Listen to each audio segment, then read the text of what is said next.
A production enterprise application suddenly fails. Downstream APIs stop responding, incoming requests pile up, and the application freezes entirely. The most alarming detail is the console. The system generated absolutely no error logs. When investigating failures like this, junior engineers often overlook functional programming structures. There is a common assumption that lambdas and streams are merely elegant syntactic shortcuts for older object-oriented loops and inner classes.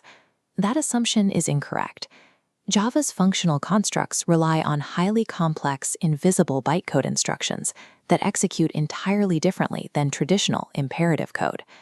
Modern functional programming in Java skips standard disk-based class generation. Instead, it demands dynamic, runtime class spinning directly in memory to execute its logic.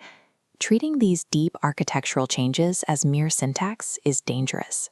A single misplaced line of functional code can inadvertently bottleneck global application throughput, exhaust memory, and permanently silence critical bugs. Preventing these massive system lockups requires looking past the source code. We have to perform a forensic bytecode autopsy to see exactly how functional instructions move through the JVM. We begin our autopsy by examining a failing try-catch finally block. In this scenario, the method triggers an illegal exception, but completes normally and returns the primitive integer 42 to the caller, completely hiding the failure. This anomaly is the result of a mechanic called abrupt conversion. It is triggered specifically when an explicit return statement is placed inside a finally block. Inside the compiled bytecode's catch block, the JVM hits the athrow instruction, preparing to throw an exception.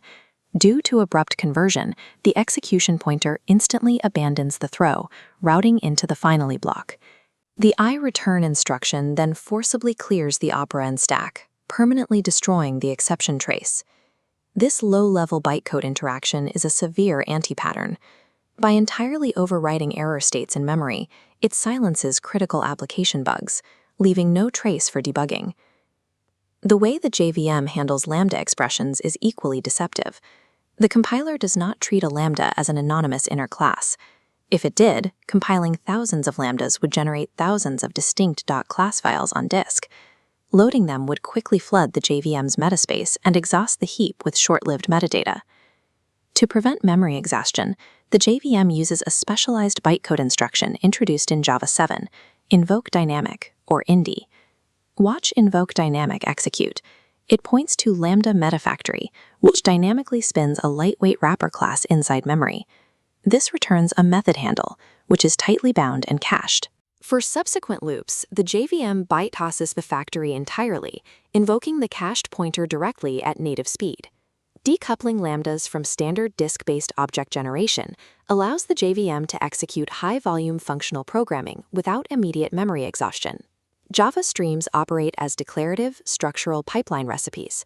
They lack the backing storage of traditional data structures, moving elements from source to gate without holding them in memory.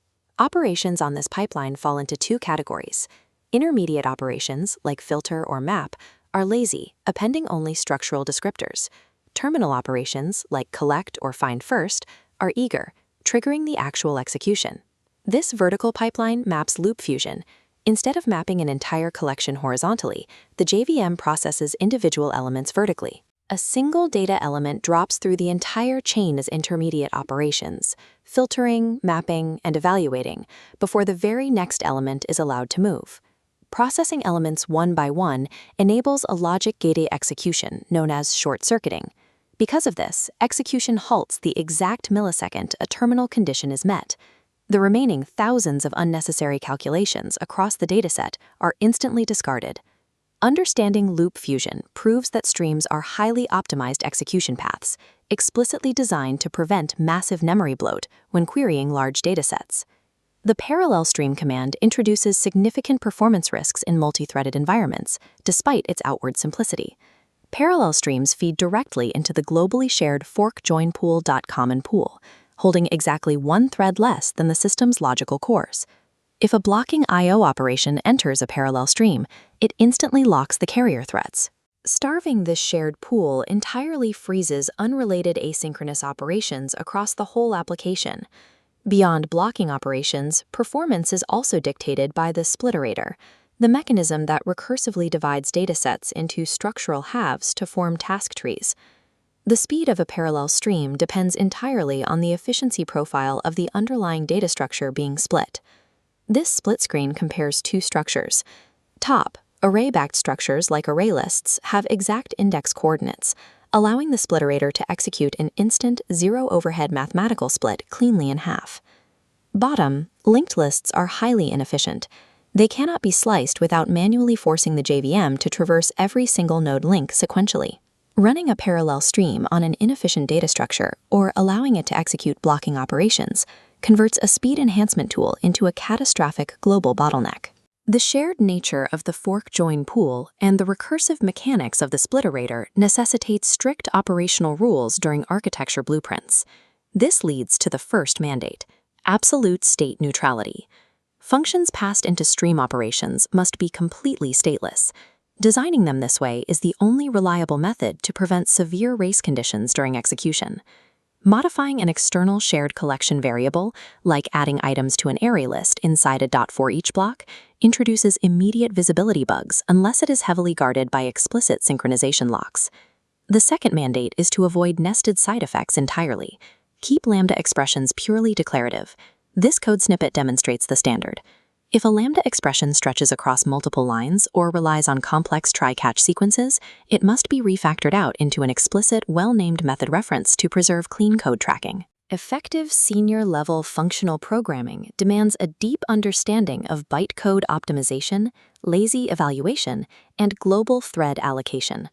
True senior engineering is defined by strict memory discipline and a relentless structural awareness of the systems executing your commands.